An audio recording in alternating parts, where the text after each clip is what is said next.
Good morning friends. GST platform के YouTube channel में आप सभी का स्वागत है। जी हाँ फ्रेंड्स, जीएसटी के अंदर अकाउंटेंट्स जो हैं उनको अब बेहद सतर्क होने की ज़रूरत है, क्योंकि यहाँ पर एक प्रोविज़न जो जीएसटी के अंदर दिया गया है अकाउंट्स एंड रिकॉर्ड से रिलेटेड, वो काफ़ी ज़्यादा इम्पॉर्टेंट हो जाता है।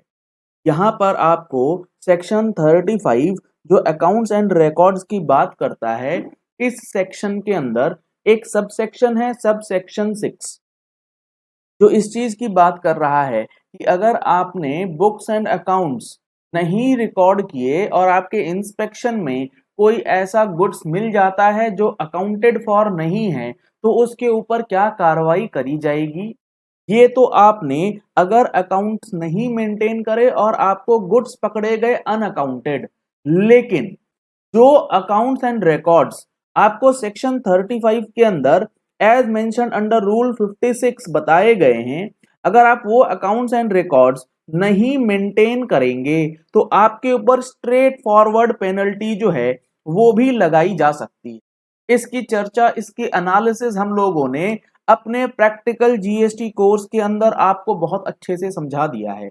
अगर आप लोग जीएसटी के अंदर अकाउंट्स का काम करते हैं या जीएसटी के अंदर सारी चीजें सीखना चाहते हैं, तो आप हमारे इस प्रैक्टिकल कोर्स में एनरोलमेंट करा सकते हैं, जिसके अंदर आपको सेक्शन वाइज एनालिसिस जो है वो बताया जाएगा।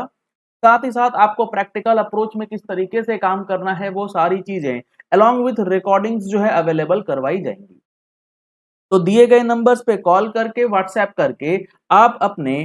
आपको एनरोल करा सकते हैं इस जीएसटी के कोर्स के अंदर। अब यहाँ जो ये सेक्शन 35 है, ये कौन से अकाउंट्स एंड रिकॉर्ड्स की बात करता है जो आपको एज एन अकाउंटेंट मेंटेन करना है, और अगर आप वो नहीं करते हैं तो आपके ऊपर क्या क्या पेनल्टीज लग सकती है, यानी कि आपके क्लाइंट के ऊपर। आपको प्रोडक्शन और मैन्युफैक्चर ऑफ गुड्स का डेटा मेंटेन करना है, इनवर्ड आउटवर्ड सप्लाई से रिलेटेड डेटा मेंटेन करना है, स्टॉक ऑफ गुड्स से रिलेटेड डेटा मेंटेन करना है, इनपुट टैक्स क्रेडिट से रिलेटेड डेटा मेंटेन करना है, आउटपुट टैक्स जो पेएबल या पेड बना उससे रिलेटेड डेटा मेंटेन करना है, और वो पर्टिकुलर्स जो प्रेस्क्राइब किए जाएंगे, यानी कि रूल 56 आपको पढ़ना बेहद जरूरी है। रूल 56 को समझना जरूरी है, क्योंकि उसमें काफी सारी चीजें बताई गई हैं। एक वीडियो में वो चीजें कवर नहीं हो सकती, लंबी हो जाएगी वीडियो। तो रूल 56 आप हमारी क्लासेस में देख सकते हैं, और उसके साथ साथ ये कुछ मेजर अकाउंट्स हैं जो आपको मेंटेन करना है। अगर आप नहीं करेंगे तो आपके ऊपर सेक्शन 35 सब सेक्शन 6 के साथ साथ एक हमारा सेक्शन है, वो बात करता है किस चीज की, वो बात करता है पेनल्टी फॉर सर्टेन ऑफेंसेस की। यहां पर आप देखेंगे तो सेक्शन 122 के अंदर पेनल्टी फॉर सर्टेन ऑफेंसेस जो है बताया गया, जिसमें ये लिखा गया है इसके पॉइंट नंबर 16 में कि अगर कोई टैक्सेबल पर्सन क्या करता पाया गया, फेल्स टू कीप, मेंटेन और retain books of accounts and other documents in accordance with the provisions of this act and the rules made thereunder, यानी कि अगर कोई टैक्सेबल पर्सन जो books of accounts and records बताए गए हैं उसके द्वारा मेंटेन किया जाना है, वो उन किताबों को मेंटेन नहीं करना है, तो आपके ऊपर ही shall be liable to a penalty of 10,000 rupees और amount equivalent to the tax evaded और टैक्स नॉट डिडक्टेड, यानी कि 10,000 रुपए या फिर जो टैक्स इवेड आपने किया, दोनों में से जो हायर हो जाएगा उतने तक की पेनल्टी आपको लगाई जा सकती है। किसके लिए? For non maintenance of accounts. अब जीएसटी अकाउंटेंट्स की दो लाइबिलिटी है, एक तो अकाउंट्स आप प्रॉपर मेंटेन करें, अगर आप अकाउंट्स प्रॉपर मेंटेन नहीं करेंगे फॉर नॉन मेंटेनेंस 122 की पेनल्टी लग जाएगी, और उस नॉन मेंटेनेंस ऑफ अकाउंट्स की वजह से कोई अनअकाउंटेड स्टॉक पकड़ा गया, यानी कि वो माल पकड़ा गया जिसके अकाउंट्स में डिटेल नहीं है, अकाउंट्स तो आपने बनाया है, या नहीं बनाने की वजह से कोई स्टॉक आपका अनअकाउंटेड मिल गया, तो इसके ऊपर 73 74 की कार्रवाई जो है वो भी करी जा सकती है। यानी कि 122 की पेनल्टी, आपने वो एंट्रीज नहीं करी या अकाउंट्स नहीं बनाए, और उस अकाउंट्स नहीं बनाने की वजह से जो अनस्टॉक मिला, जो अनअकाउंटेड स्टॉक मिला, उसके ऊपर 73 74 की लाइबिलिटी जो है वो भी खड़ी हो सकती है। या फिर इसका जो आईटीसी आपने क्लेम किया है वो आपको रिवर्सल करना पड़ सकता है। इसका एनालिसिस हमने अपने प्रैक्टिकल कोर्स के अंदर बहुत डिटेल्ड में आपको बताया है। एक बार प्रोविजन पढ़िए क्या कहता है। Subject to the provisions of 17(5)(h), where the registered person fails to account for the goods or services or both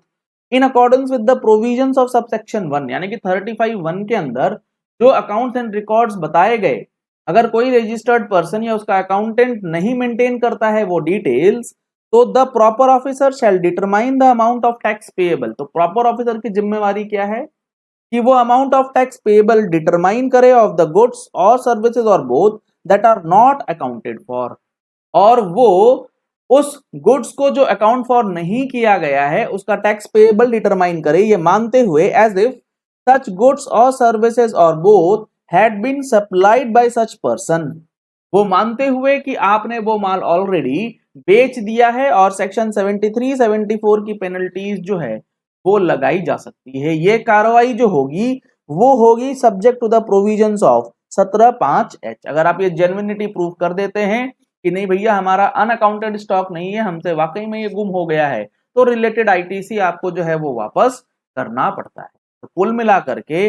GST accountants जो है वो अब सावधान हो जाएं, क्योंकि यहाँ पर जीएसटी के बुक्स और रिकॉर्ड्स आपको नहीं अगर मेंटेन कर पाए सही तरीके से, तो 122 की पेनल्टी के साथ साथ 73 74 के हार्श प्रोविजंस जो है वो भी कहीं ना कहीं आपको इफेक्ट कर सकते हैं, क्योंकि आपका जो टैक्स ऑफिसर है वो सेक्शन 70 71 के अंदर आपके बुक्स की जांच करवा सकता है, आपसे बुक्स ऑफ अकाउंट्स जो है फॉर इंस्पेक्शन इंक्वायरी जो है मंगा सकता है, और उसमें अगर आपने ये डिटेल्स नहीं प्रोवाइड करी तो पेनल्टीज लग जाएंगी।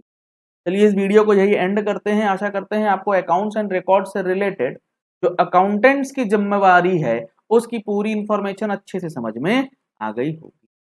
अगर आपने अभी तक हमारी मंथली टैक्स मैगजीन का सब्सक्रिप्शन नहीं लिया है तो दिए गए नंबर्स पे कॉल करके व्हाट्सएप करके आप टैक्स मैगजीन का सब्सक्रिप्शन भी ले सकते हैं, जिसके अंदर आपको monthly GST and income tax के अपडेट्स प्रोवाइड किए जाते हैं। Thank you and have a nice day.